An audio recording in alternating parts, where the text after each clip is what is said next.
Assistant Professor in Netaji Subhas College, University of Lucknow, India. Actually, friends, today we will discuss about MRD 103. You have already read about MRD 101 and 102, and today's lecture is based on MRD 103. The MRD 103 is Rural Development Planning and Management. Basically, this paper is divided into three blocks. Uh, Block 1 is Rural Development Planning, which is divided into 6 units, and Block 2 is Rural Development Management, which is divided into 7 units, and Block 3 is Voluntary Action uh, in this paper, which is divided into 5 units. So basically, these are the outlines of this paper, in which we have three blocks and 18 units. So basically, when we talk about MRD 103, let us start with first block, that is based on rural development planning. But before starting my lectures from here, I must want to quote the famous lines of Dr. Nelson Mandela. Uh, Nelson Mandela has said that education is the most powerful weapons which you can use to change the world. Really, it is very important statement for your in present scenario also. Through education, we can change the world.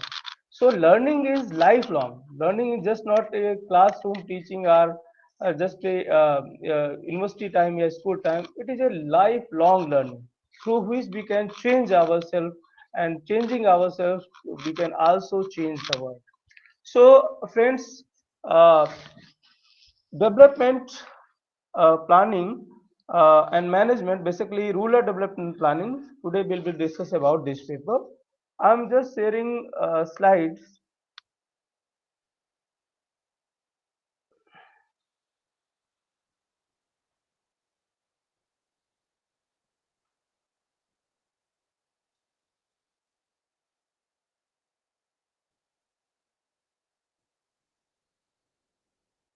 Is it visual? Hello. Yes, sir. It's visible. Okay, okay. Basically, as I have told you that this block is basically focused on rural development planning, and it is divided into 6 units. So we should start right now. When we friends, when we talk about rural development, we talk about different जो है resources which is associated with rural development. Rural development is very important for the development of any country. As we said that rural development planning has gained prominence in recent times because of the growing realization that benefits from development have, by and large, bypass large segment of the rural society. At the same time, it has been recognized that the organization and structure of the process of planning have to be modified so that policies and programs reflect the development needs of the rural poor. It is a very clear, friends, that when we talk about rural development, is a very fun foundation. It's a foundation for the development of the country, and without the development of the marginalized section, without the development of the deprived section of the society, we can't imagine the development of any nation. So, planning is very important. It's just a pathway to develop a nation. If you want to develop the rural economy or urban economy, planning is very important. So, if you read about the world economy, economy of any country, every economy growth is based on planning. So, as we mentioned here, that prominence in recent time. Basically, in recent time, after 1950s, as we talk in Indian context, uh, as in African context also, planning is very important. Uh, Government think that without the proper planning, we cannot realize the benefit of the development and policies. Planning and policies both are the very important जो है key for the development. So why we need planning? We are discussing about planning in after a few times we will also discuss the planning of African countries also. But the question is that need for planning. Why we need plan? What are the requirement of plan for developing any country? So, friends, as you see in the slide, that planning is the process of preparing a blueprint of action to attain stated objective within a time frame. So, as you already know that every country has some objective. Some countries focus on agricultural goods, agricultural exports. Some focus on industrialization, and some other focus on services sector. So what is your focus area? That depends upon planning, and that must be included in the objective of the plan. So planning is just a blueprint of action. In that type of action is to also for the future. So objective is very important in the planning. uh, which type of economy you want to, that depends upon the objective of the planning. The determination of the objective, the specification of the target, the strategy for the mobilization of resources. It is very important lines. The objective, as we have also already discussed, that objective are very important. Specification of target, that you should focus on agriculture, you should focus on industry or services sector, or some deprived sectors of this जो है economy. So if you first of all you should specification of the target, and strategies should be based on the stratification of targets. So mobilization of resources are very limited.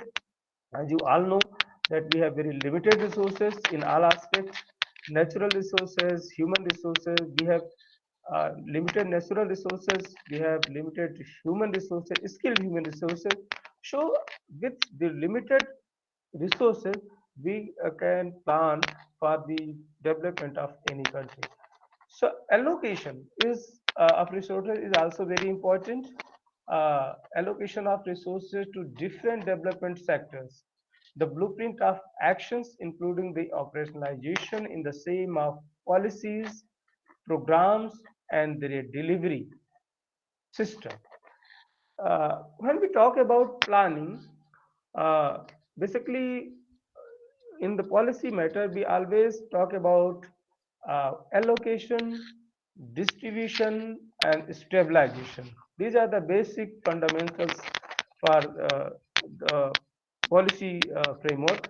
So allocation of resources is very important. In which sector you are allocating more resources? If agriculture is your priority sector, then you should focus more resources on agriculture.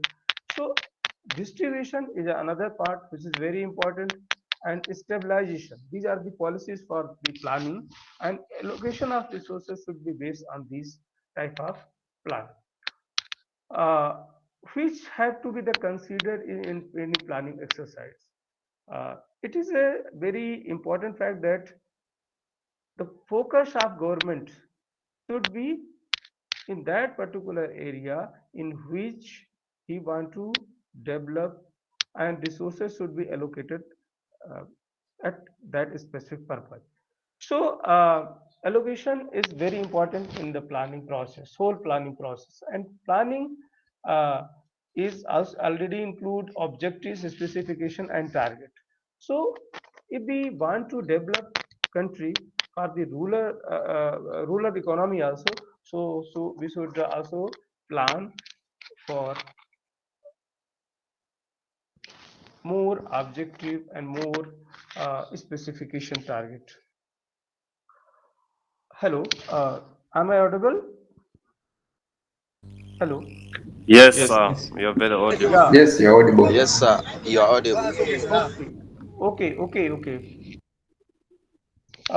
Next, planning is essential because it enables us to formulate with some precision what we intend to achieve within the given time frame. Friends, as you know that if you read the planning of any country, I will also talk about African countries. If we take the example of India, uh, in India, Planning Commission set up in 1950 and planning is started in 1951, 5-year plans. But the duration is so much important that if you have long objectives, so you can plan 5 year, 5 year, and if you have uh, integrated or focus objective, then you can also plan 1 to 2 years, 3 to 4 years.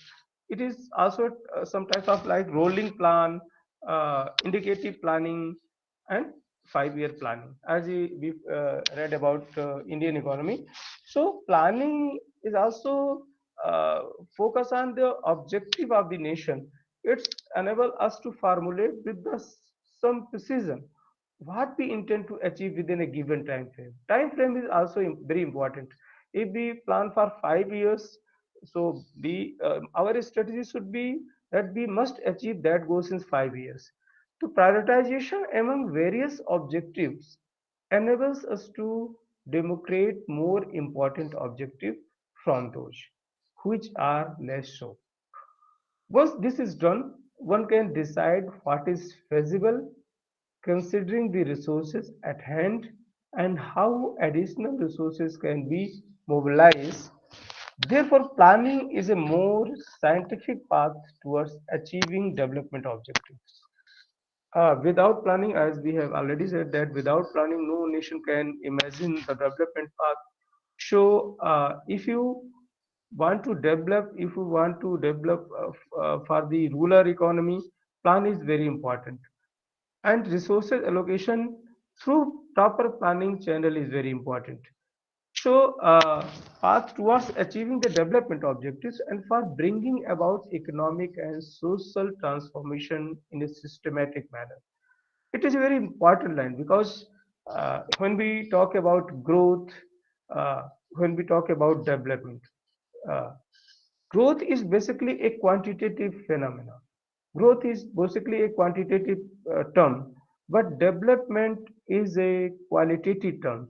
For the social and economic transformation, development is very important and development is based on planning. So, when we talk about social inclusion, it must be said that the benefit of development must be reached from the deprived section of the society, the last man of the society. So can we can say that we are social going for social transformation, and economic growth is also very important, but only growth is not important. uh, Growth is required, but the quality of life is also very important.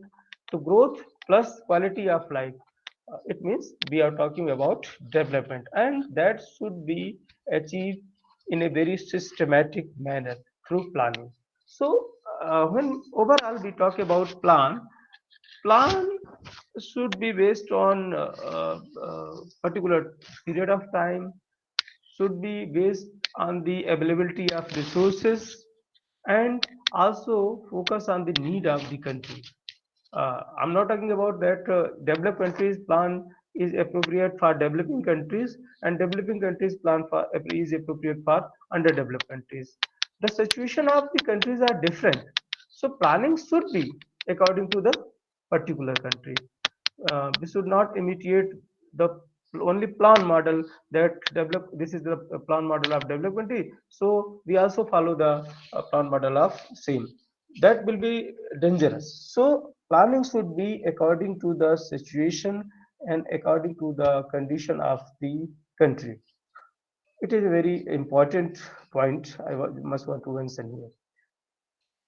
When we talk about rural development, as you all know that rural development is a very important for the development of any country, but resources and plan are very important for the rural development.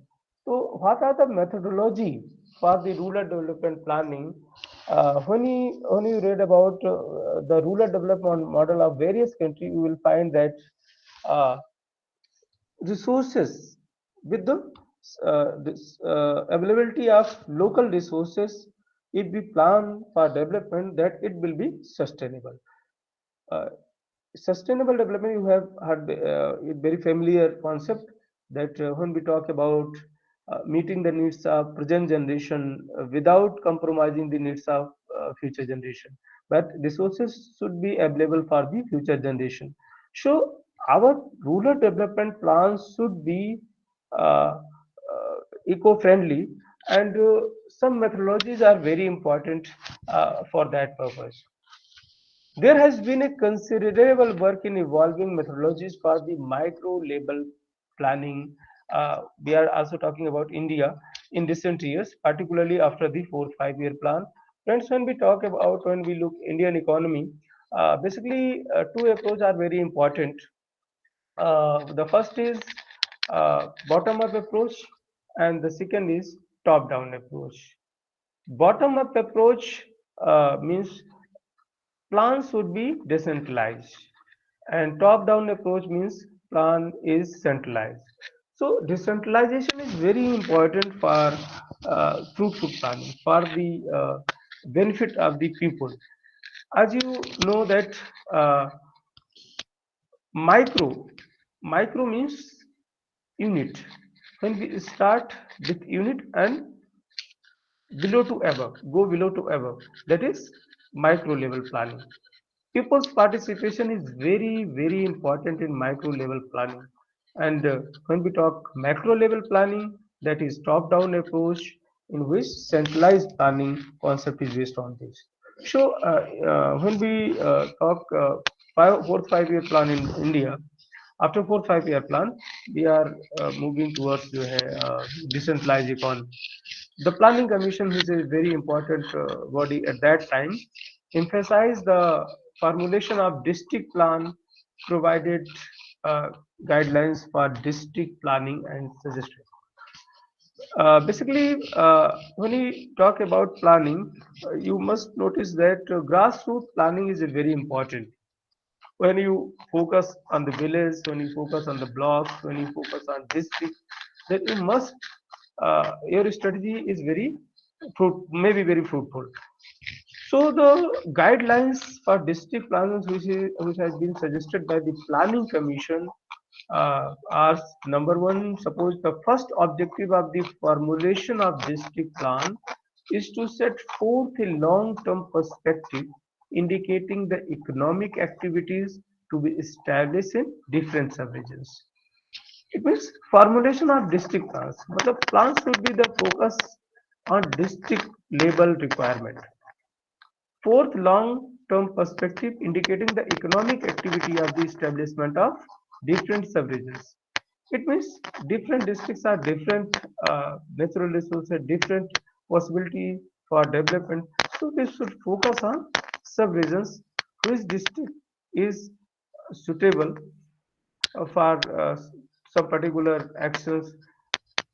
Planning should be based on that particular requirement. And when we talk establishing different sub-regions, district, and to the measures to be taken over the next 15 to 20 years. Planning may be perspective, planning may be very large, planning may be time taken like 15 to 20 years, or some 5 year plans also in action. So the requirement is very important. If the requirement uh, is we can say that if we achieve the requirement within a short span of time, so planning should be 1 to 3 years, 5 to 6 years. That is based on the condition of the economy. To develop and conserve natural resources, build up infrastructural facilities. As you already know that in the context of rural development planning, natural resources are very important. When we talk about natural resources, we said that like forest, grassland, rivers, mountains, these are the very important. And today we were talking about ecotourism.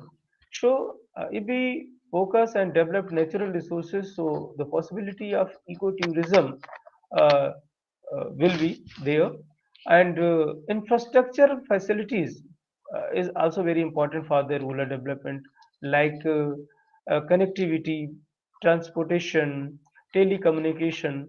These are the very necessary facilities which requires for rural development. And friends, when we talk about infrastructure, we say that infrastructure is divided into two parts. One is economic infrastructure, and other is social infrastructure. Economic infrastructure means when we talk about energy, when we talk about transportation, when we talk about communication, these are the economic part of economic infrastructure. So economic infrastructure is required for the development of nation, but as uh, we have already discussed that quality of life is also very important. Uh, and social infrastructure, which include the health and education, sanitation, women's participation uh, in decision making, in uh, politics. Uh, these are equally important. Without the combination of economic and social infrastructure, we cannot imagine the development of proper development of nation. So these three things are very important. The one is local natural resources in rural economy. The second is economic infrastructure, and third is social infrastructure. So infrastructure is very जो है important segment for development. In next block we will also discuss about this. Social services and foster the growth of towns and cities in a manner that would help the district to develop in predetermined direction. Social services is also should be fostered, should be improved, and the growth of towns and cities. As you already know that one very um, bad effect of urbanization is our natural resources are degraded, and we are using agricultural land for township, and we are also deforestation, problem of deforestation is going on. So this will develop, but on not the cost of natural resources. As you already know, today we are talking about sustainable development. So if we are destroying natural resources, so how the sustainable development will be possible? So development should be sustainable with the conservation of natural resources. We are at present time we are talking about green GNP, sustainable growth. Uh, Without the conservation of natural resources, uh, these services should not be sustained. The second objective is to prepare an integrated program of action for the next condition and realistic assessment of the immediate problem, short-term priorities, and available resources. Preparation of integrated program for action. Uh, Basically, in rural areas, development uh, planning should be longer. It's not a like 2 year, 5 year. It should be like 15 to 20 years, because uh, rural areas requires more focus and resources.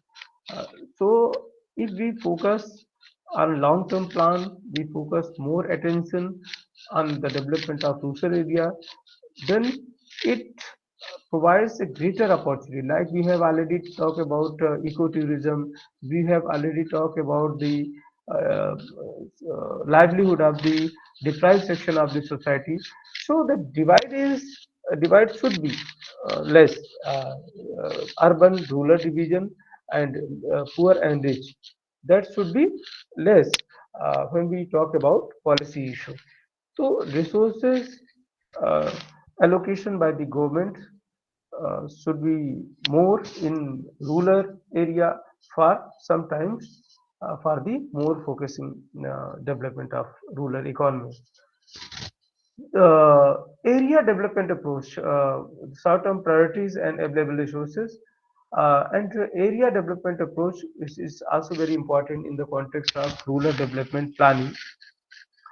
Basically, area development approach is an extension of growth center approach and takes into account the local factor in achieving economic growth. As you already know that uh, people's participation, as we say that think globally, think global and act locally. We know what is happening around us, what is happening in words, but if we utilize the local resources for the development of rural economy, then it will be economical also. So with the economical techniques, we can develop the rural economy. The integrated development of an area, basically local factor are very important for economic growth. So every government should focus on the local resources, rural resources for economic growth. Integrated development of an area depends not only on the development of adequate infrastructure network, but also on the way factors of local economy are activated around the production infrastructure. Basically, when we provide infrastructure like road, transportation, telecommunication, health, education, this is not only the sufficient for the development of local infrastructure, a local economy, a rural economy. Through that, uh, the way of local economy are activated.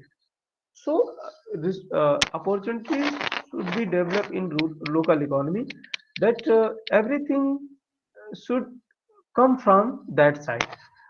We only government should only not be provider of these basic infrastructure, but earning supply development of the ecotourism or some other activities should be started, and resources should be automatically generated. And in this way we can say that any economy, any rural economy uh, will be self reliant.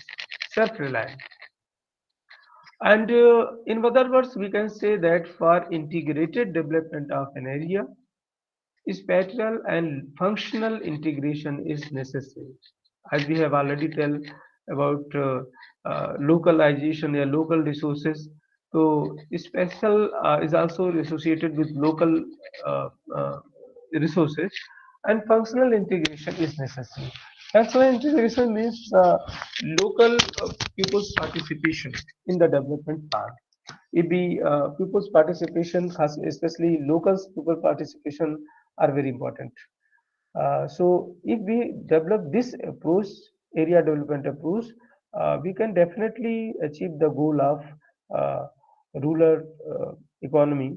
Uh, and thus, while rural economy center provide ideal location for the provision of infrastructural facilities, so rural growth centers provide ideal locations.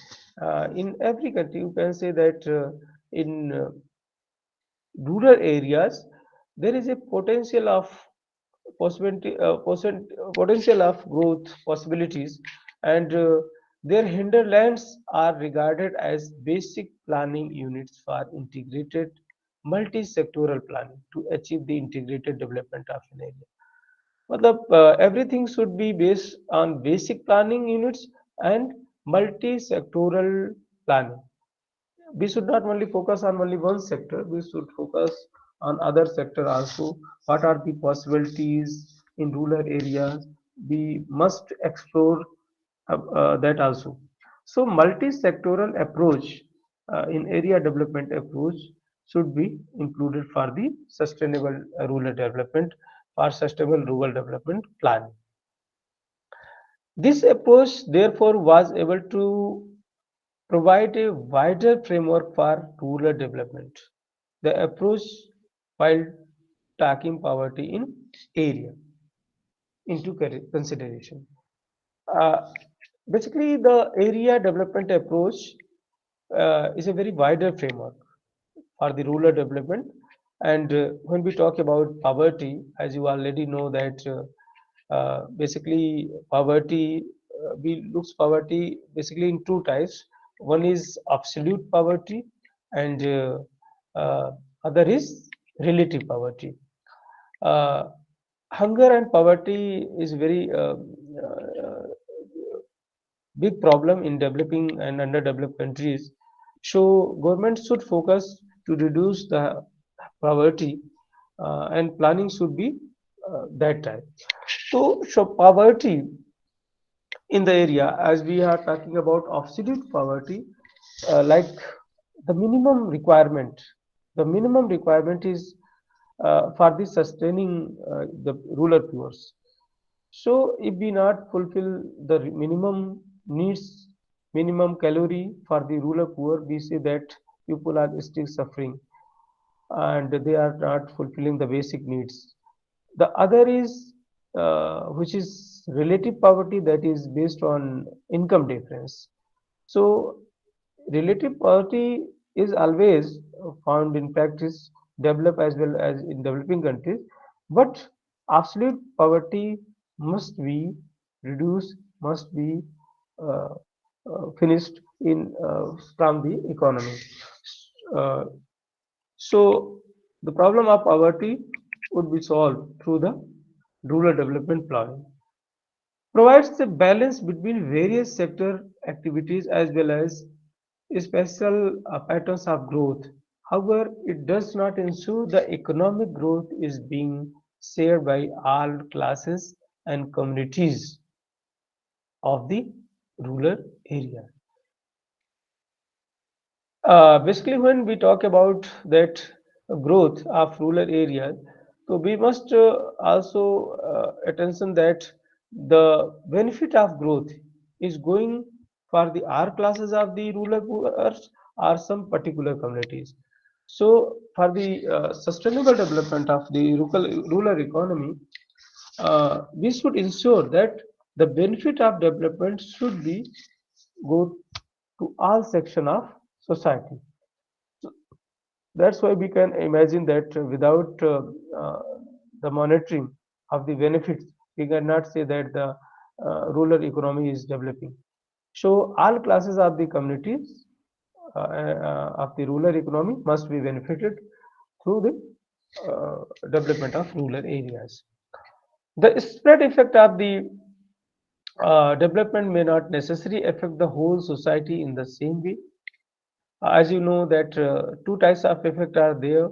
One is spread effects and other is backwash effect. Uh, Both effects are developed by a famous Nobel laureate economist Gunnar Myrdal. Spread effect is positive effect and backwash effect is negative effect. But it is very important that we must notice that the fruit of spread effect uh, should be go to all section of the society. Only through that greater equality or equity is possible. Particularly when we talk about Indian rural situation, because of two reasons. One is in the area where modern farm technology has not been able to make an advance. Agriculture and its allied activities cannot absorb fully the labor available in the village. One a very big challenge, basically in Indian economy, uh, especially in agriculture and allied activities. When you look that, you notice that uh, disguised unemployment, the problem of disguised unemployment is very important. Uh, more people are engaging in agriculture and allied activities, but the production is very less. Their contribution is very less or nil. So these resources are unproductive resources. It means we should mobilize these resources to other sector of the economy. So we should reduce disguised unemployment. Uh, because agriculture and allied activities cannot absorb the fully labor available in the village. So we should focus the surplus resources which are available in agriculture that must be uh, go through industry or some other activities. A sizable number of rural people have little or no access to resources, particularly land. And in every country, you can see, you can notice that in every developing or underdeveloped countries, that excess of resources. Only a small community, a small segment of the people have uh, right of the resources, and the commercialization of resources is going on. As you say, in every village that wants forest area, they are owned by some particular groups. So resources are controlled by a particular group. So rural people have a little access to resources, particularly land. When we talk about land, landless, the people are very common in rural areas. So the distribution of resources is also very important for the integrated development of rural economy. Hello, am I audible? Yes, sir. Yeah. Uh, any question?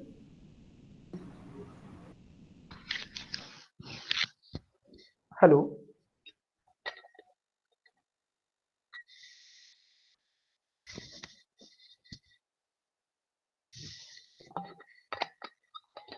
Any question? Please ask and write your question in chat box. Okay. So especially land. Many people are landless in rural areas. So we should also focus to those people that policies should be such type that landless people also benefited from the rural planning. So the next, in any planning process, a set of objective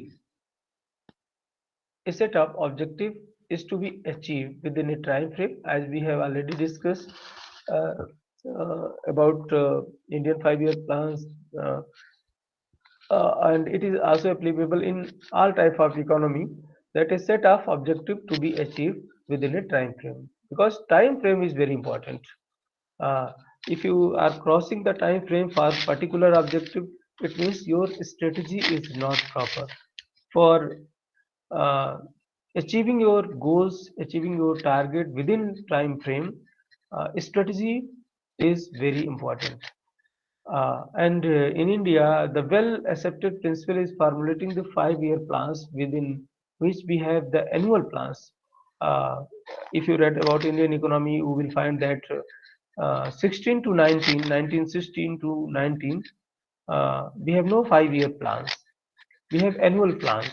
So requirement of the country and situation of the country uh, uh, is also very important for the formulation of the plan. However, there are occasions when the government would like to set up itself certain objective in a longer time frame. We have already discussed that annual plan is also very important to at the particular period of time, and as well as long-term planning is also very important. And it is if you will find in India, say to 10 to 15 years planning, like perspective planning is also here. This process of planning is longer time frame in perspective planning. In the framework of perspective planning, target in the longer time frame are also set. Uh, Suppose we want to stabilize the population of the world, population of any country. So perspective planning is very important. We cannot say that we will stabilize the population of any country within 5 years. It is not possible. So 10 to 15, 20 to 25 years planning is also required for the long objectives for and it is known as perspective planning. And suppose if any country feels that he is not able to make long-term plan like 5 year plan, 10 years plan, so it may be that plan should be 1 to 2 years, 2 to 3 years. That varies from for the requirement of the country. The process of planning is longer time frame in perspective planning. In the framework of perspective planning, target in the longer time frame also set.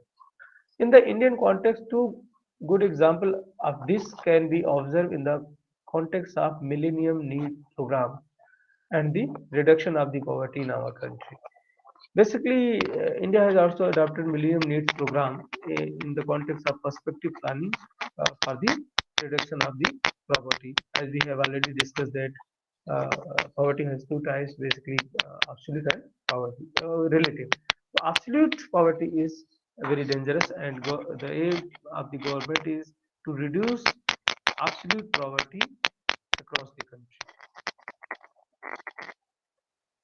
Uh, as we have already discussed that planning has two types of planning found across the world, across the globe.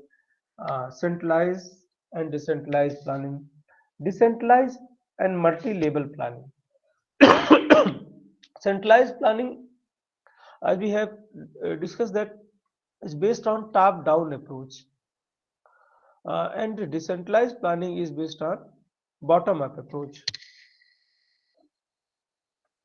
Top-down approach means policies are decided by formulated by central government and it is directed to state or local government to implement that particular policy without knowing that this policy is appropriate or not. But uh, bottom-up approach is different.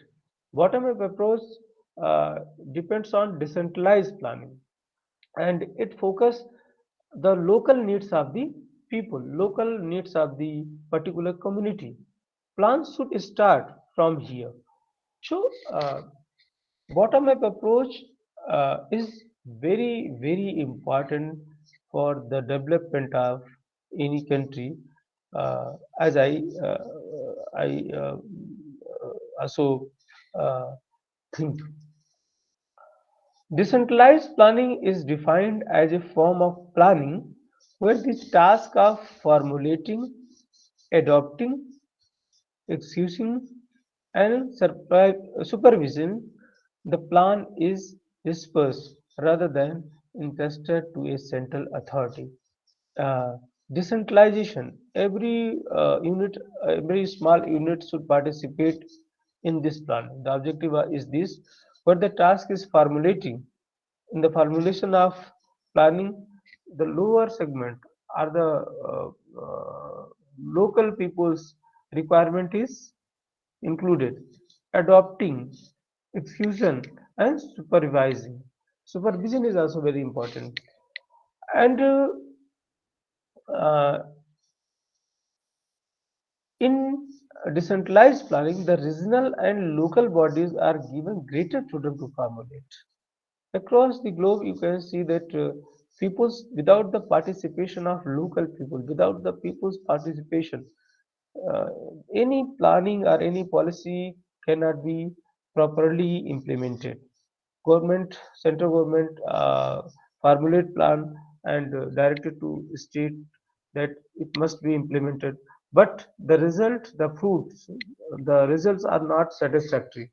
If we require the needs of the small units pupils and we formulate the plan, then we can say that benefit of the plan will reach the deprived section of the society.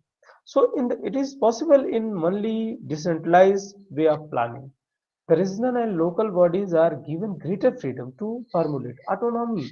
Autonomy is very important, uh, as you know that if autonomy is in any system, the system can formulate the policy according to the needs of people, adopt and implement the plan. So adoption, we can change, we can modify the plan according to our needs. The implementation of the plan is also very important in the context of decentralized planning. Why do we need decentralized planning? Is very debatable. Centralized planning and versus decentralized planning. So centralized or decentralized uh, are not by themselves good or bad. Both these methods of planning derive their character from the political and administrative structure, political philosophy, past practice, and public pressure. Uh, so it's a matter of good and bad. This is good or this is bad. It depends on the planning drive for their character from the political and administrative structure. So political structure is also very important. Administrative structure is also very important. The intention of government is very important to choose plan. That plan would be centralized or decentralized. But I personally believe that decentralization is very important for the uh, rural development, rural development planning. Without decentralization, we have lack of autonomy, and we can't make a proper policy for the rural areas development. So centralized planning may also not be able to keep in view of socio-economic climate and ecological diversities in the country, as in the case in India. Basically, different countries of the world are different demographic structure, different geographical condition, climatic condition. So centralized planning is not able to keep in view that socio-economic structure and climate ecological diversity is countries how much differ from one region to another region.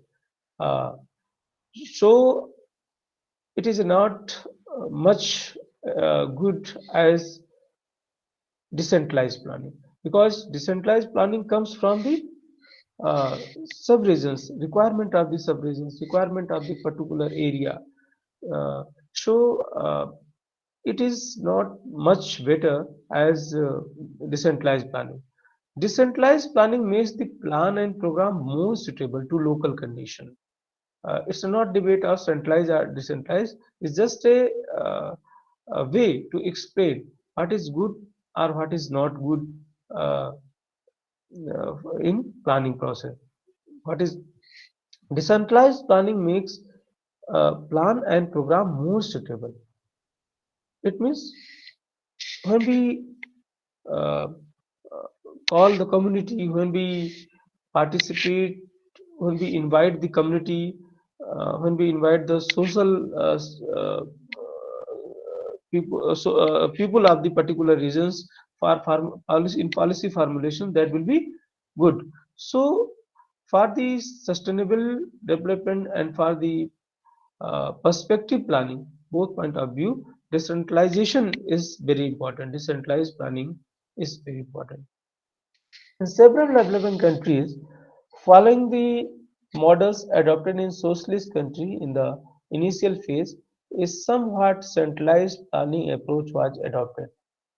Basically, in socialistic country, in initial phase, as you look across the world, centralized planning approach was adopted. However, a mix of planning exercise through devolution of such function at different level is important in most situations. Planning is India decentralized to some extent since the states have definite responsibility. Actually, when we talk about Indian economy, the requirement of states is different. So centralized planning or one type of planning is will be not suitable for overall uh, uh, countries.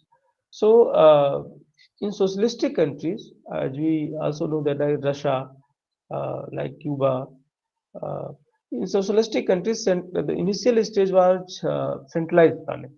But in Indian context, we say that initial level planning was centralized planning, but due to the requirement of the state, planning shifted from centralized to decentralized. In fact, serious consideration has been given to make district planning an effective entity. Basically, you have already know about the structure of political framework that is nation, state, district, blocks.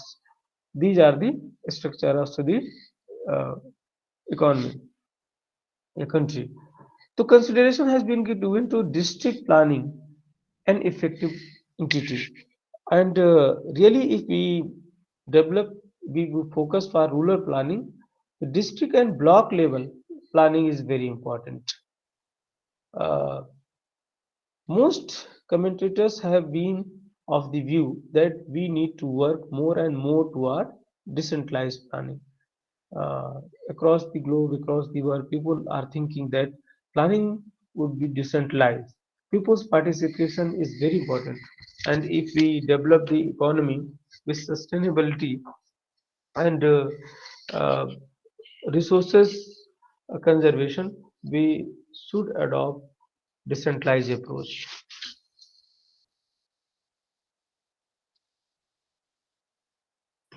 These are the basic difference between centralized and decentralized planning in your MRD 103 Block 1 Rural Development Planning.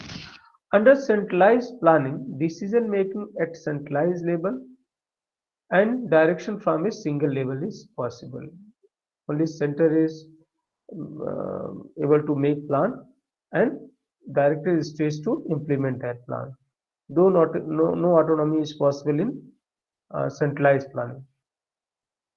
However, there are high cost of obtaining information, loss of time, difficulties in applying concept uniformly to all situation, problems of distortion in transmitting decisions for implementations, which are reduce the effectiveness of centralization. These are the barriers, like applying the concept of uniformity. The states have different requirement. In one country, state has different requirement, and problem of the states are different. So why how it is possible to make a uniform plan and implement it across the nation?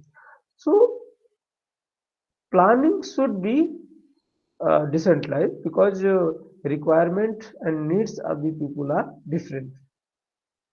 And distortion of transmitting decision for implementation. If you make the centralized planning, the decision making is on the top level, but if you make decentralized planning, the decision making may be on district or state level. Then the implementation is very smooth in case of decentralized planning, which reduce the effectiveness of centralized planning. And these are the barriers for effectiveness of centralized planning. So the debate is here that um, the requirement of the nation and the structural framework of any country, decentralization is more important and effective than centralization. In other words, from a purely cost-effective angle of decision making, it is better to have number of agencies, neighbors in semi-hierarchical fashion, interested with decision making powers. Cost effective is also important because we have already tell you about resources. Resource scarcity, especially in developing countries, is a big problem.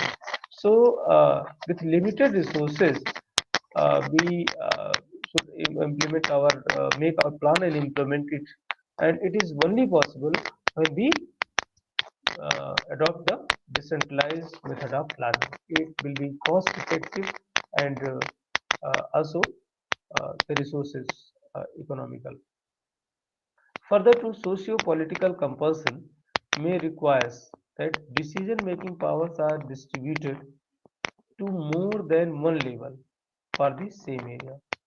Socio-political structures are also very important because different countries have different socio-political structure, and it's a need for that country that decision-making power are distributed to more than one level.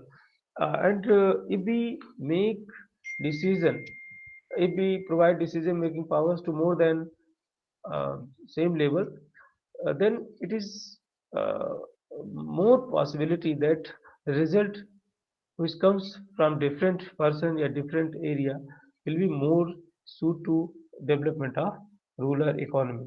So we if we make opinion from different region, it will be more powerful than decision which is taken by a centralized person, a centralized authority. Similarly, decision can be made at different level by the same agency or by different agencies. It is also important that different decision are made by a single agency or decision are made at different level by the same agency. So it is also very important debate for centralized and decentralized planning. 1 minute, please. Decentralized planning gives greater freedom to the region's body and local enterprises. As you already know, that autonomy is inherent in decentralized planning. So, freedom is there in regional body and local enterprises as compared to centralized planning.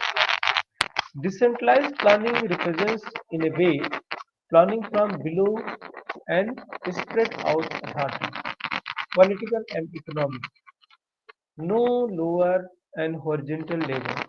It thus promotes popular participation and recognizes the value of local and sub-regional factors and the needs of the pluralistic society. It is a very important line. Planning from the below.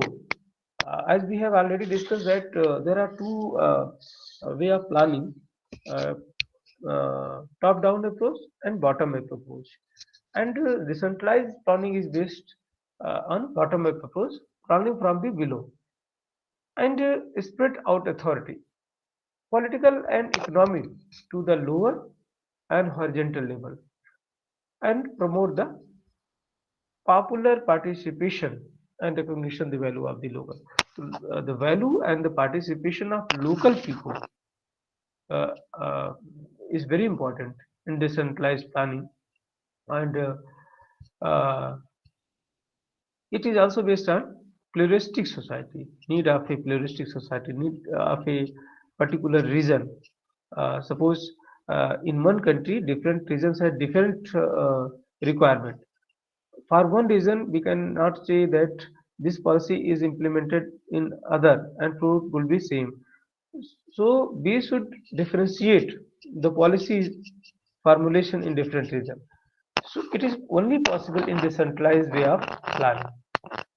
Decentralized planning is affected by bureaucratic functioning. Centralized planning is affected by bureaucratic functioning and growth of red tapeism. As you already know, in every country, basically, when decisions are made by the centralized unit, the bureaucratic intervention becomes a very big problem. And growth of red tapeism, therefore, there is a loss of efficiency and management. As you know about ease of doing business, ease of doing business, ease of doing business should be easy. If the bureaucratic intervention, if the multi-level window will be there, the functioning of the planning will not be effective. So decentralized planning helps to a large extent in overcoming this problem. And if we adopt decentralized planning, all these problems automatically solved. So centralized planning may result in the centralization of power. It's very clear that only one authority may make a plan and take decisions. Moreover, individual initiative and enterprises may be adversely affected by such a system, and it is a more possibility that as we talk about individual, as we talk about enterprises, these are the adversely affected by centralized planning. But under decentralized planning help us to overcome these responsibilities. There is no possibility of adversely affected uh, to individual or enterprises in decentralized planning. In the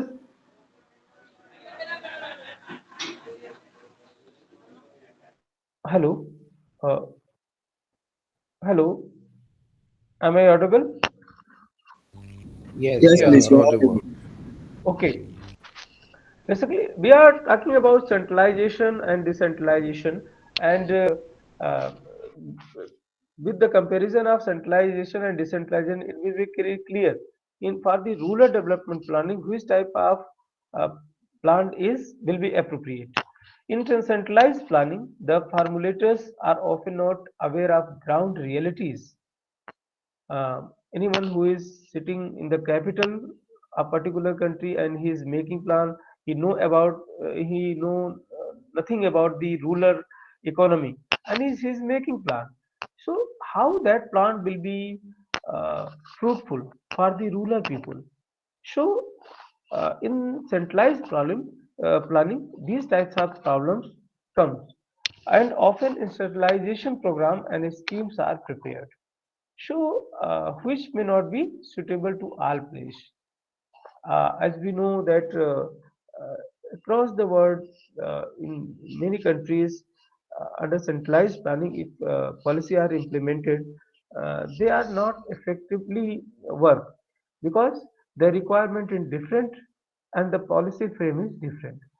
So if requirement and the policy framework is not matching, so how can we imagine that transformation of the rural economy will be possible?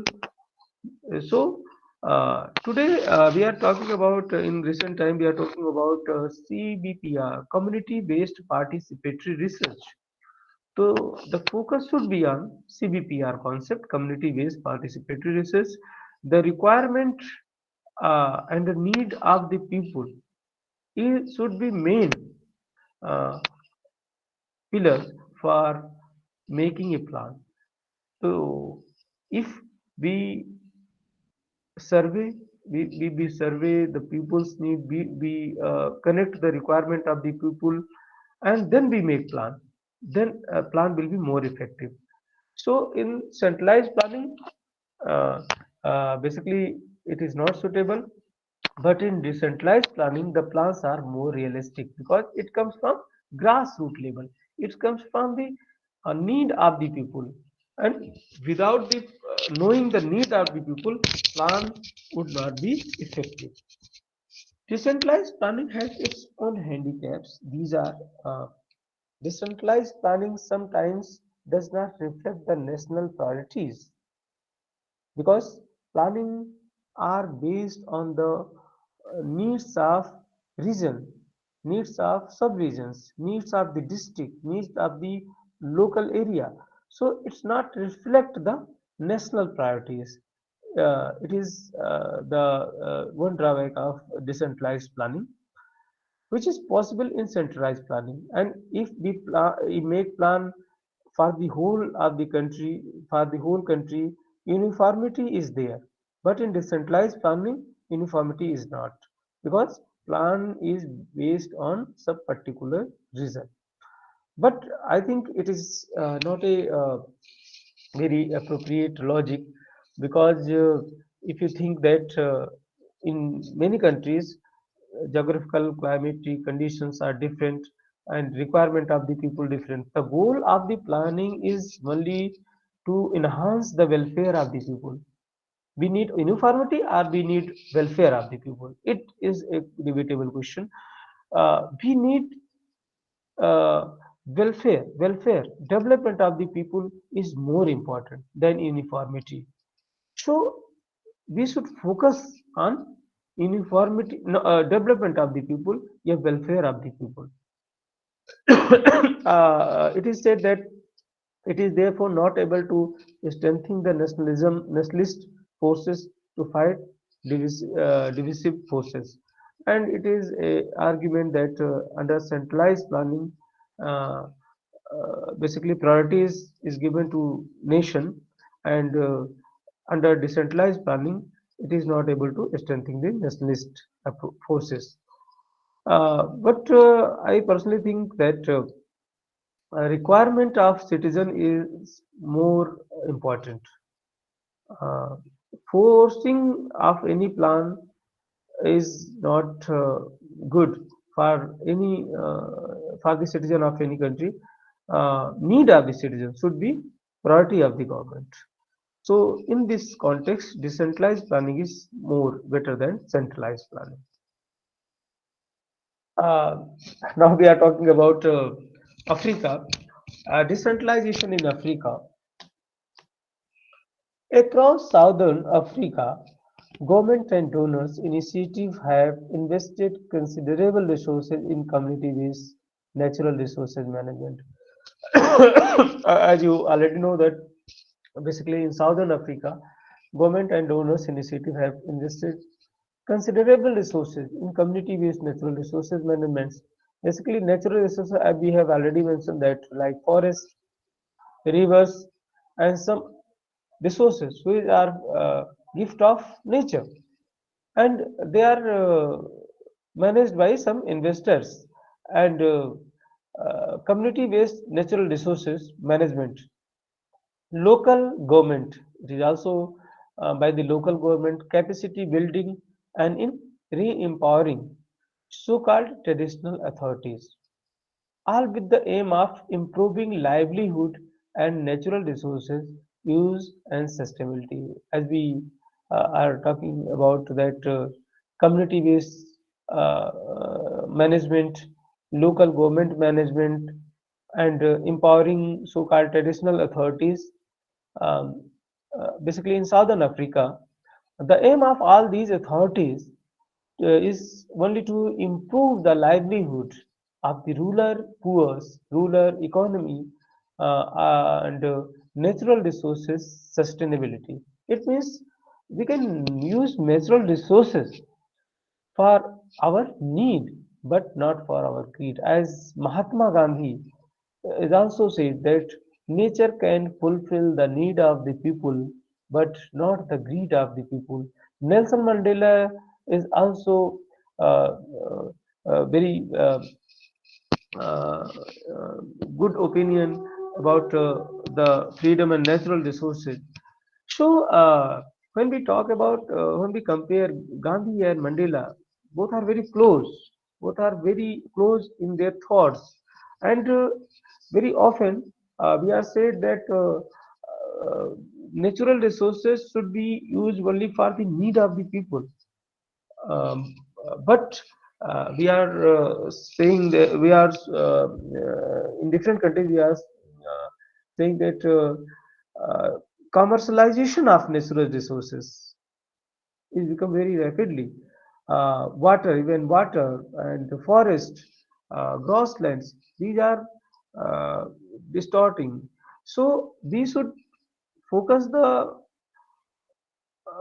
conservation. We should focus the conservation of resources, because without the natural resources, the development of rural economy is not possible.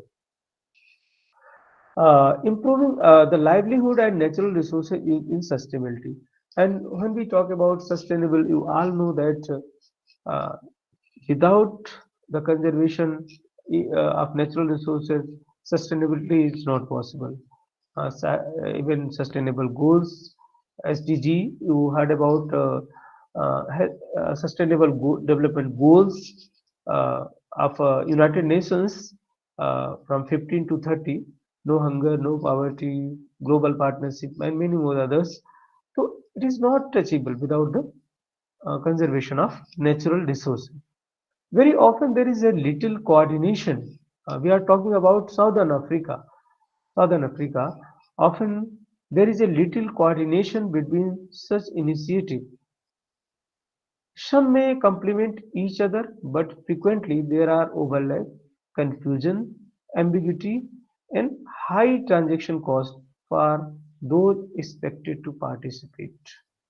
Understanding what, when, and how change has taken place is frequently a complex task for decision maker. Someone is making decisions for the resources of the community. It is not good for the nation. So I think personally that the local people have the first right for natural resources. Alone, poor communities expected to participate in these new structures. The reality on the ground found consistently, if with differing particularities across the study areas, in a picture of complex, overlapping system of administration and management. These are the basic problems for the conservations of natural resources, and authorities should be very responsible, uh, and authorities should given priorities to communities, the people who are based, whose livelihood is based on natural resources. So many more examples are here, but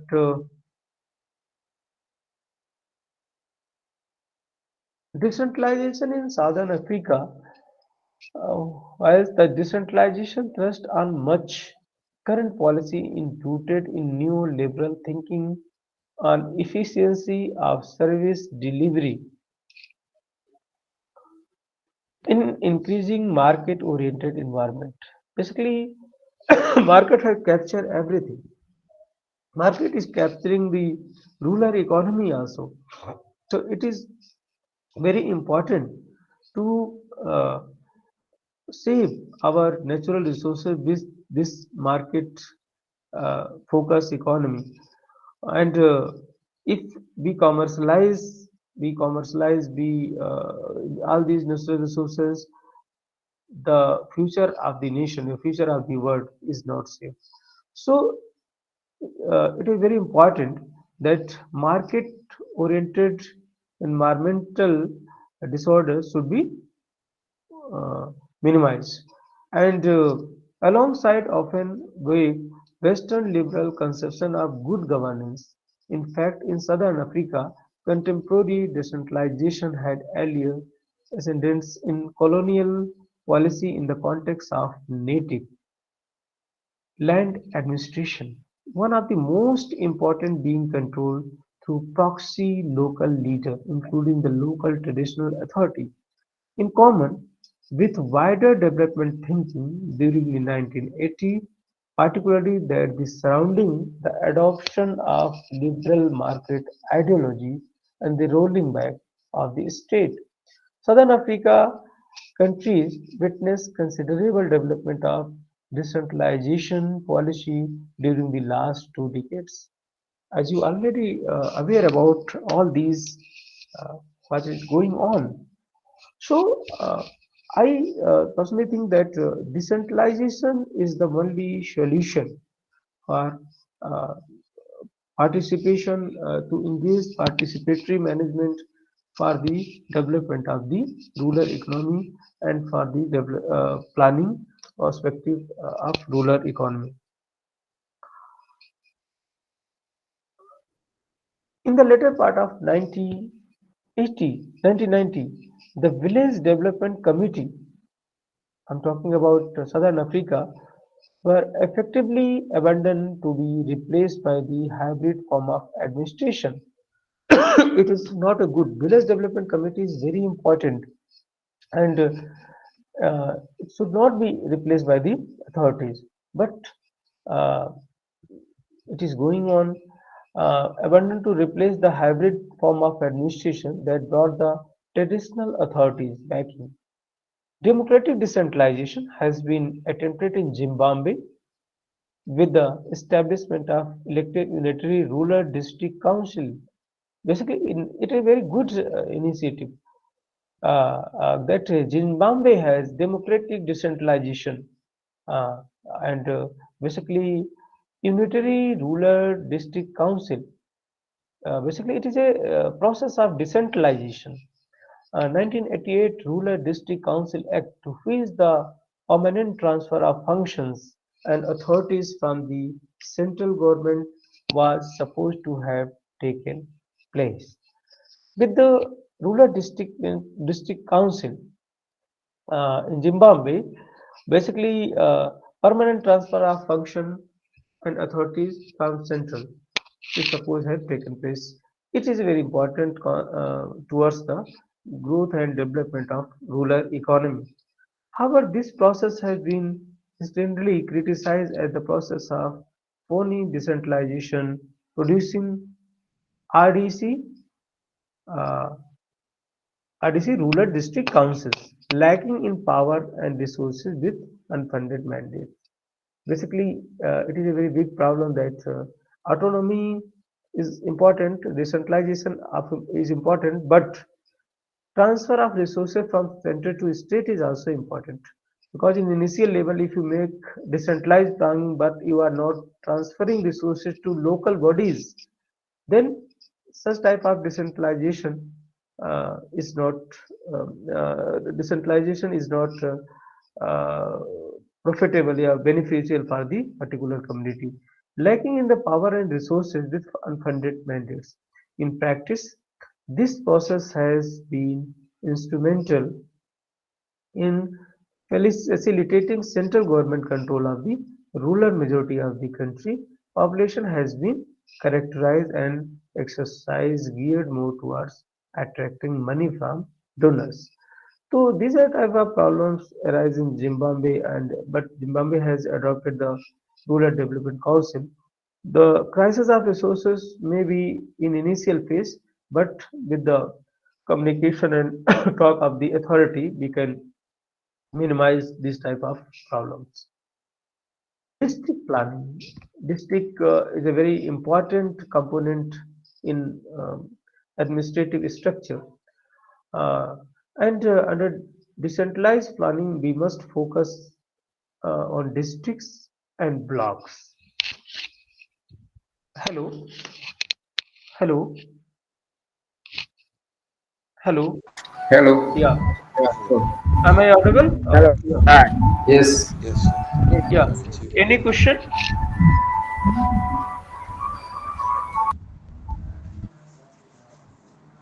Any question about centralized and decentralized planning?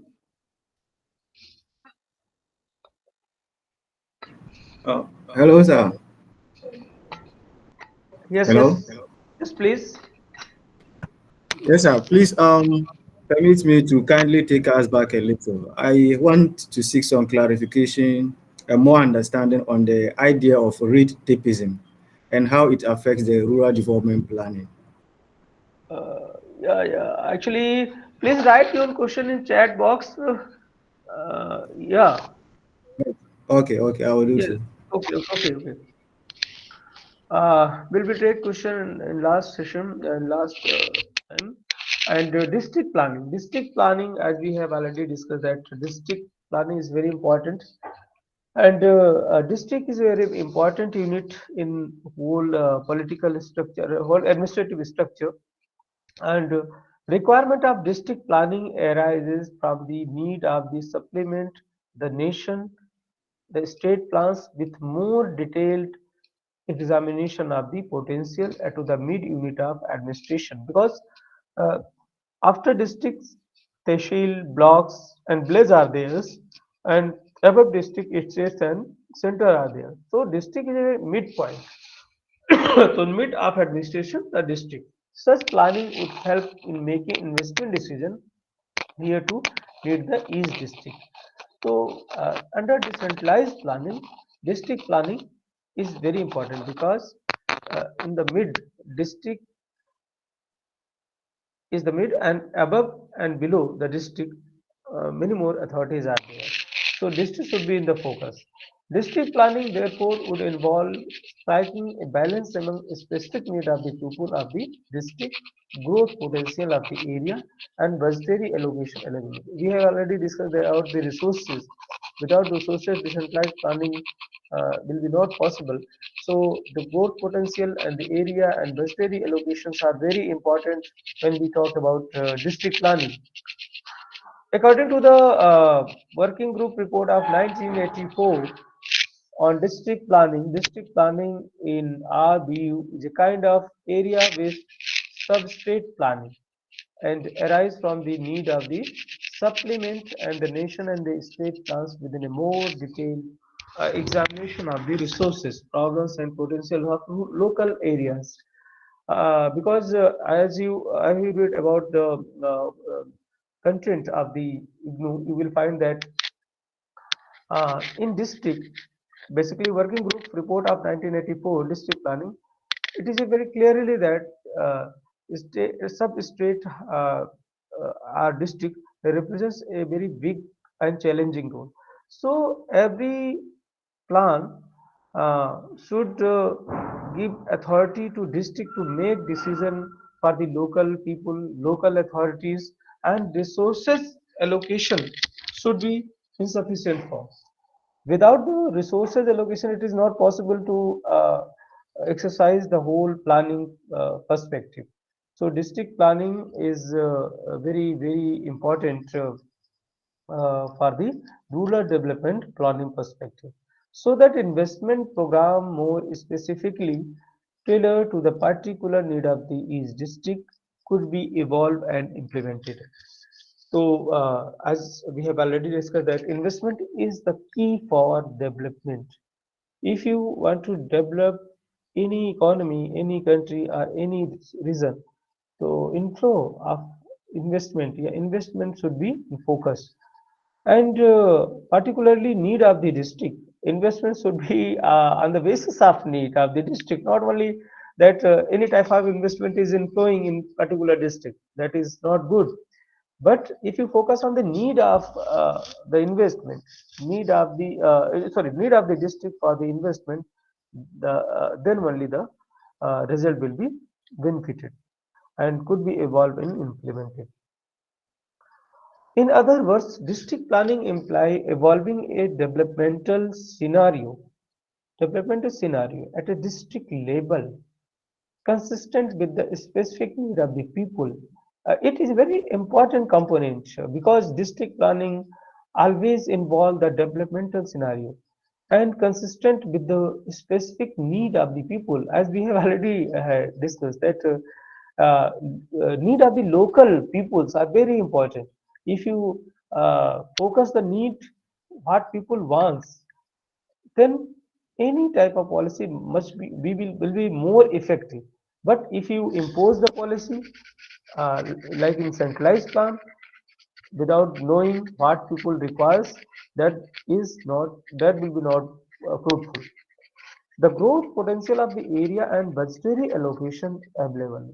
Resources and budgetary allocation are very important for the implementation of any plan. So the concept of district planning adopted by the working group is basically akin to this concept of integrated area planning. It assumes that the district is a substrate.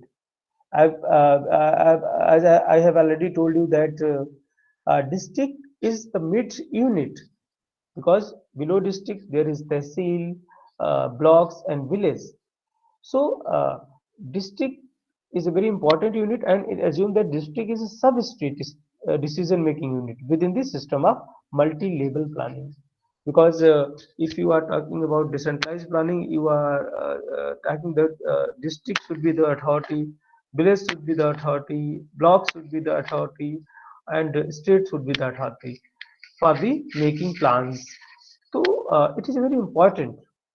In contrast to the national and state plan, the district plan uh, would represent a district multi-sectoral package of area-specific investment, and it must be focused in district plan that multi-sectoral. It is a very important and key word for rural planning, rural area planning, and multi-sectoral package development should be there, and specific investment proposal and institutional arrangement suited in this context, and what is requirement and what is the institutional arrangement that must be जो है uh, suited for the uh, this type of planning. So district planning is very important, and now we will discuss about the component of district planning. As you know that many are the component are important in district planning, but economic component are much more important. uh, Economic planning has traditionally been the core of planning, since a principal aim of development planning has been increased income and employment. Economic planning is necessary also for better resources management. As you all know that the aim of the government is to increase the income and employment. Through planning, the aim of any government is to increase the income of the people and the employment level in the economy. But how it will be possible? It will be possible through the investment. If you increase the level of investment, it will automatically happen. But increasing the amount of investment, creating more employment opportunities, increasing the level of income, it is necessary to increase the welfare of the people. It is also a big question. So we should also focus the whole development. We should not only increase the quantitative terms, increase the national income or GDP of the country. We should focus to enhance the quality of people, quality of the citizens' life. That is very important. And I personally think that the aim of the policy would be to enhance the quality of life of the citizen. Economic planning is necessary also for the better resources management. And you already know that resources are very scarce, and scarcity of resources is in every country. So the economic planning is provide the way that how we can manage resources. Essential prerequisite of economic planning are knowledge about the state of the following in the district. Number one, which are the very important component in economic planning. Number one is resources, all type of resources like natural resources, which are very important, and human resources are very important because human resources means the skilling of the human being. If now we use the term human capital. Human capital means skilled human, which is beneficial, which will work for the development of nation. If we are capable to transform our population into human resources, then it will be a very big uh, resource for the any country. Demographic features. Demographic features is also very important because in demography, the working group is very important. In demographic, we see that how much population is in working group. If more population is young and in working group, and that is a skill also, then that is a very big resource, very big fruitful resource for the development of country. Agroeconomic features are also very important. We have already discussed about different aspect of economy. Like some economy are agriculture based economy, some are industrial economy. Uh, the agriculture based economies must be focused on the productivity, not only the production but also the productivity and the requirement of the market. Socio-economic factor. Socio-economic factor of any country is also important. because cultural is also very important. Socio-economic and cultural, these factors are very important for the district level plannings. Infrastructural features, we have already discussed about infrastructural facilities like economic infrastructure and social infrastructure. And in this context, we can say that when we make district plan, we must focus on infrastructural features also. Sectoral profile of district is different. One district is different from another district. The population of one district, the other resources of the one district is differ from rest of the districts in the country. So these are the basic uh, components to which we should uh, focus on. So if we focus all these in uh, district planning, it is no doubt that the planning will be good and will be fruitful for the rural development perspective. Process of district planning. What are the process? How to make plan for district? The process of district planning includes four phases. Number one is preparing phase, pre-planning phase. Number two, planning phase. Number three, implementation phase. And number four is monitoring and evaluation phase. Uh, these are the phase for the process of district planning. Uh, Number one is pre-planning phase. Before embarking one on a district plan, the steps to the pre-planning stage are as follows. Number one, अगर district defining the scope and content of the district plan. Scope is very important. Uh, what type of plan is suitable for that particular district? We must know about that. Disaggregation of plan funds from the state to district level on appropriate criteria. Suppose one district has more population than another district. Population should be the base, maybe the base of the resources allocation. Per capita income may be the base for the resources allocation. So all these criteria must be in focus when we allocate resources from state to district. So this aggregation of plans fund with some criteria maybe if it may be fruitful for district planning. Establishing a suitable organizational framework for district level planning. Organizational framework uh, is also should be focus on the need based plan a particular district, effecting certain administrative decentralization measure. uh, Different district has different requirement, so we should also focus on decentralization in administration process. District planning unit is the state level. Establishing a district planning unit in a state level. It is also important because if we establish a district planning unit in the state level, that will represent the requirement of the district, and coordination will be more easier.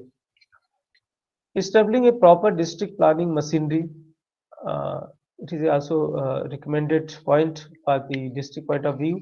Making arrangement for the training of personnel, it is very important because without the skillful personnel, the whole policy is not properly implemented.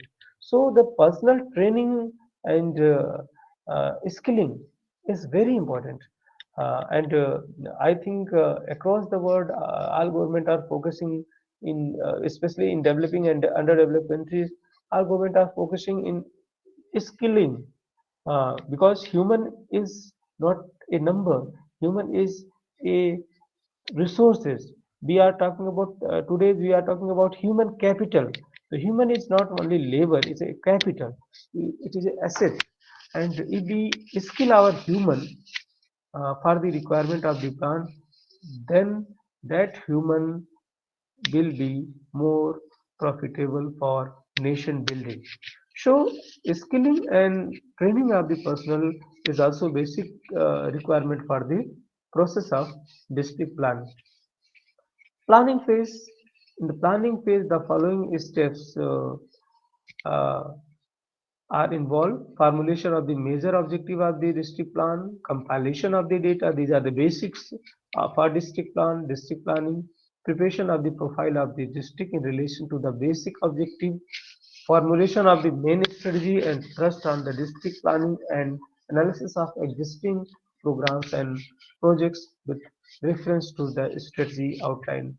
These are the planning phase and basic criteria for the district planning. Implementation phase. Uh, Under implementation phase, we can say that implementation of district plan is the third phase in which the project and sectoral approach to planning gets translated into practice. Because I personally think that if a plan is very good, but implementation is not proper, so the outcome will be not uh, fruitful. So implementation is very important for any particular plan or any type of plan. Successful implementation depends on the soundness of the plan adopted and coordination among the implementers, and it's depend on the intention of the implementers. Who is implementer? What authority is going to implement the plan? The intention of that authority is very important for the effective implementation of the plan. More often than not, because of the rigid way in which several agencies operate in the same area, the funds are utilized for much the same purpose separately by each of them. Uh, Rigid way is not good for implementation of the plan. Requirement and need of the people, requirement of the sub area is must be focused for the uh, successful implementation. Financial integration is indeed a serious problem at the district level, as we already know that financial crunch is always there. So another problem is coordination arises because the organization which needs to establish linkage not necessarily have powers to influence resource allocation. So coordination is very important. If the authority is state and state has authority to allocate the fund to district, and district has autonomy to make plans. But if resources are not going from state to district, then it will not possible for the district to make to implement the plan properly. So resources are very important, and allocation authority is very important to for the successful implementation of it. Take appropriate location, decision and issues fresh sanctions. And if required is there, then sanctions of the funds is also important. We cannot make that only this type of budget, only this amount of budget is allocated for particular district. If the requirement increase and we think that with the increasing amount of budget we can enhance the quality of people in that particular district, then we should also think about over that. Next is monitoring and evaluation. Monitoring of anything is very important. Implementation, formulation, planning. But if we not monitor the plan properly, the result will be not fruitful. The last stage of planning is monitoring and evaluation. As to the district plan is implemented by the state department and other agency, it is necessary to monitor. You all know about, we are working in different organization, and we all know very well about that how important is monitoring. It progress to see the whether the project schemes included in are being implemented on the lines on which it has been formulated or designed. Monitoring keeps a watch on the implementation schedule and enables the planners to make timely corrective measures as to avoid time and cost escalations. As you already know that the target should be achieved within the given time frame. If time frame increases, then cost also increases. So through the monitoring, we make cost effective, cost economical project. So monitoring not only enhance the capacity, yeah, enhance the uh, project application, but also it's decide the time framework and cost effective calculation of the plans. So monitoring is very important. Similarly, evaluation of the district plan is necessary. Time to time evaluation should be there, and further guidance on the particular problems and district, whether the district plan is successful, and what are the problems are going on. Guidance should be for the that particular problem, and district, if we adopt all these things properly, then district plan will be successful. Whether it can be improved, or identification of the problem is conceptualization or integration. We should recognize the problem, what are the problems, and we should identify and solve the problem. So we can, through the monitoring and evaluation phase, we can make a good policy implementation for the rural, rural people. Both monitoring and evaluation help in strengthening and increasing the effectiveness of the district plan. It is very common that if we adopt monitoring evaluation, the effectiveness of the plan automatically will increase. District planning is an area-based planning exercise which is required as a vital link between the lowest level of the planning and to the state and national level. It is very common because the district is a link between lowest planning and to the state and national plan. So area-based exercise is very necessary. The district plan has spatial, economic, social, and administrative components. The process of the preparing district uh, plan undergo four stages: pre-planning, planning, implementation, monitoring, evaluation. Besides, a district plan has temporal dimensions. It means you have uh, not only these dimensions, we can also think about other dimensions also. It could be the perspective plan. I have already said in initial um, uh, time that uh, the requirement of country, requirement of the regions are different. So planning should be perspective, like long-term planning, 5-year plan, or annual plan, or ideally every district should have all these. It depends on the requirement of district. We can adopt the mixed planning pattern in which perspective plan may be there, 5-year plan, annual, or some other plans. So bunch of planning may be there if district requires that. Grassroots level planning is a very important component of the rural development planning, because grassroots level planning is also known as block level planning. That district after district is tehsil and blocks and villages. These are the component of administration, and block planning essentially means planning for the development of the uh, block uh, within the specific time frame, whether it is a annual, 5-year, or even longer period or perspective.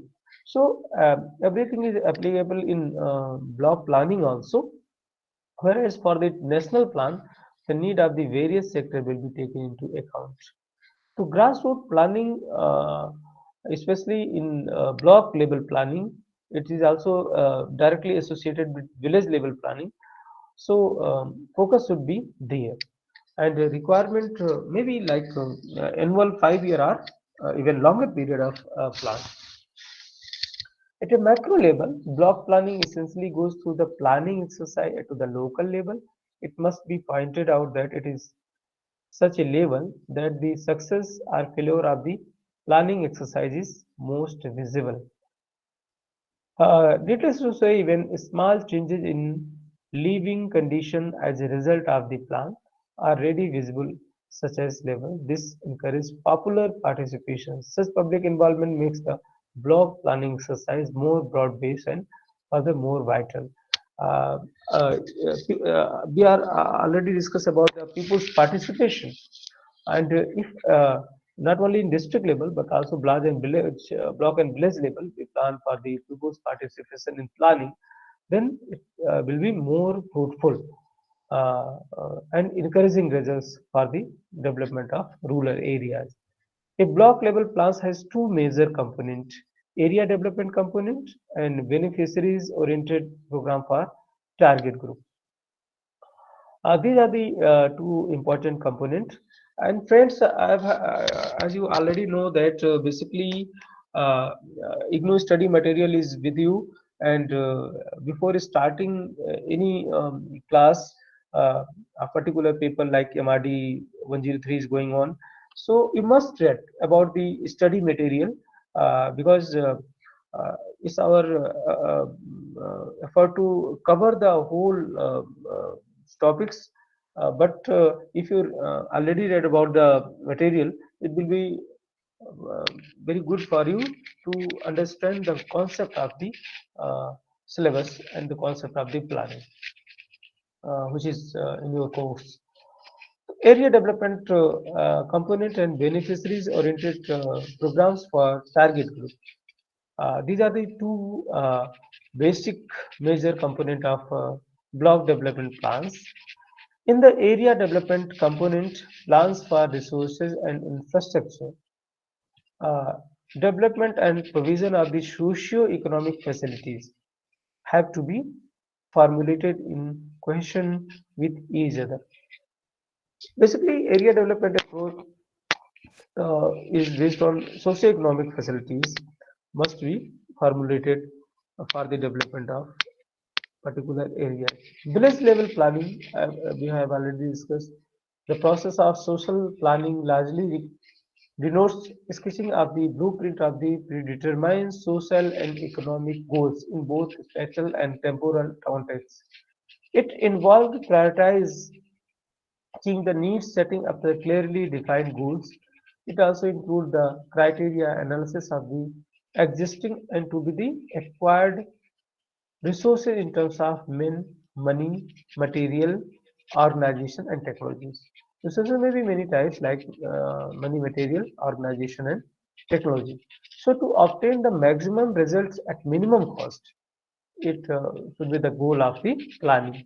Social planning is done with the inherent goal of obtaining economic growth with social justice. You all know that growth is important, but without social justice, growth is not uh, good. And you know about equality and equity. So equitable social justice is equity with social justice is very important. uh, the need of the people, different communities are different. So communities should be treated on their need requirement, need basis, not on the equal basis. So equity is very important. Maximization, maximizing work opportunity, self-reliance. And if the work opportunity will be there in rural area, uh, then there will be no problem of migration from rural to urban. Self-reliance is also very important because if we want to develop any country, the rural economy must be self-reliant, and through the rural self-reliant, any country can go ahead with the fruitful uh, future, fruitful development path.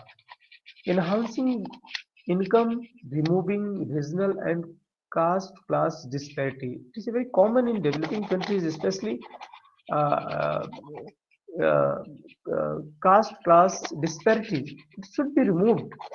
Uh, Enhance income. If income increases and regional and cost class disparities removes, and poverty alleviated. Poverty, there is no poverty, as we have already discussed in Sustainable Development Goals, which is declared by United Nations, that no poverty, no hunger, and in some to improve the quality of life of the nation as a whole. So we are living in a global village, and Earth is one, and it's our duty to protect our Earth, because one Earth, one future, and we are one family. So we are not divided. We are one family, one Earth, and one future. So with these objectives of sustainable development goals, and with more effective rural development planning, more decentralized rural development planning, uh, we can improve the quality of जो है rural people या rural community of the country. Uh, Africa to develop, we must look back to the village. All the above criteria needs to meet the sustainable environment, like for the environment of any country. Education, this was the most important aspect of developing a village. If education, we focus on the education in that particular village, the village will develop. A community can only thrive when people have access to education, which helps empower them with the knowledge required to create better lives for the people around them. Therefore, this is probably one of the most important criteria when it comes to that developing a village.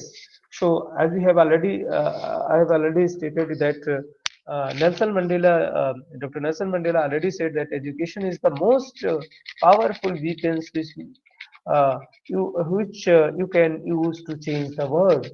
So, in the rural development planning, we must focus on the education. Government should focus on the education. Healthcare, the second important component. We have already discussed social infrastructure, and health and education are the key for the social infrastructure development. So, for the rural economy, government should focus on education and health development. Access to clean water, clean air. These are the basic needs of the life. Clean water, clean drinking water. We already know that only 1 to 2% of water is drinking water. So, water, three-fourths of the earth is water, but drinking water is very less. So, access to clean drinking water is going to very challenging for the world. So, we sometimes that is a basic requirement for survival, along with the proper sanitation to ensure that people live healthy and fulfilling lives. So these are the basics. uh, and nutrition and fight program, no hunger, we have already talked about no hunger in sustainable development goals. And friends, you must notice that sustainable development goals, which is declared by United Nations, if you look the plan of any government, like in Africa, Asia, or some other part of the country, you will find that uh, planning of the government is almost based on the goals of sustainable, based on the sustainable development goals. Every country of the world is fulfilling the sustainable development goals. Like nutrition, in sustainable development goals, it is mentioned that no hunger. So a good nutrition is very important, and food. A unified program needs to be the developed where every single individual in the community has access to nutritious diet. Diet is not only important, nutritious diet is important. Regarding this, a proper plan needs to be developed that would ensure that no one goes without food. No one goes without food. Uh, and connectivity and security is also very important. Connectivity and security are two fundamentals requirement. Proper policing and maintenance of the law and order of the paramount for the safety and security of a community. Connectivity is another aspect which needs to be looked into, irrespective of we are talking about the roads, transport, and digital and mobile connectivity. Now we are in globalized world, and world is a place, global place, and through internet and a digital device we are connected. You are sitting in Africa and I'm in India. We are connecting, we are communicating. So a digital device is very important. This is where the village headsmen, group headsmen, and the traditional authorities can work hands in hands with their subject in development. People's participation and global partnership is required for the development of the country and economy. Art and culture. The Blaze can cash in through culture tourism. I have already discussed about the ecotourism. We promote the ecotourism. It will promote the conservation of natural resources. We should promote the village art skills. Village can meet the showcasing their cultures, roots, celebrations at the same time, owing the investor in the village who will bring the opportunity for employment. If we are able to bring the investment in village level, then there will be no migration of people from urban, rural to urban, and employment opportunity will be there, and income of the people also will increase. Only when a village meets the above criteria, we are talking about village level criteria, and it will be able to deliver them without hiccup, will meet the status of developed village. So these are the basics, these are the fundamentals of rural development planning. So if we fulfill all these things, we fulfill all these requirements through the proper way, then we can see that we make country happiness with quality of life, and there will be no any type of discrimination, no any type of regional disparities, and we can make a good nation and good human being. uh, thank you so much for your patience listening.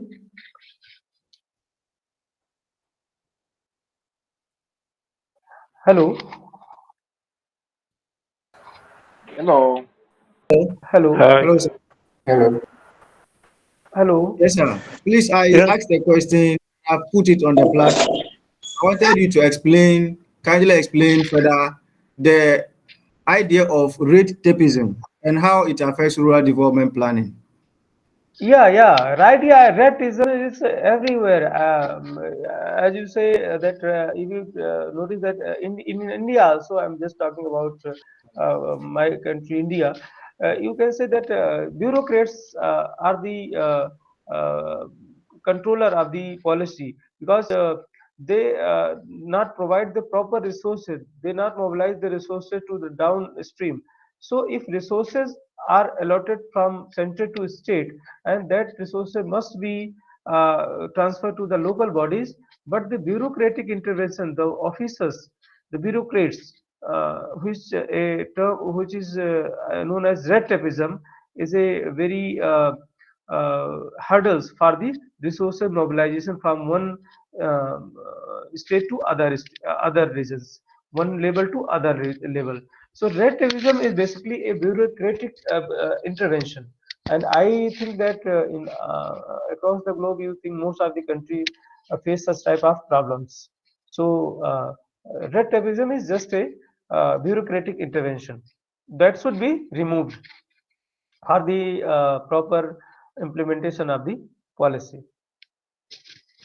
Thank you very much, sir. Very clear now. You know about ease of doing business. Have you heard about ease of doing business? You must Google ease of doing Okay. business. In ease of doing business, we think that business should be easy. Only single window scheme, single window. If anyone want to start business, he go at one point, and all problems should be solved at that particular point. So uh, single window system should is very important for effective implementation of the plan. Any other? Anyone other? Thank you, sir. Thank you, friends, for your patience listening. And tomorrow we will discuss about Block 2, Rural Development Management. This course is divided in 7 units. And I request you all that please must read about rural development management through you go through IGNU materials and must read about rural development management, so we can easily take up this topic tomorrow. And have a nice day. Thank you so much. Thank you too. Thank you very much, sir. Thank you, Thank you, sir. thank you. Thank you.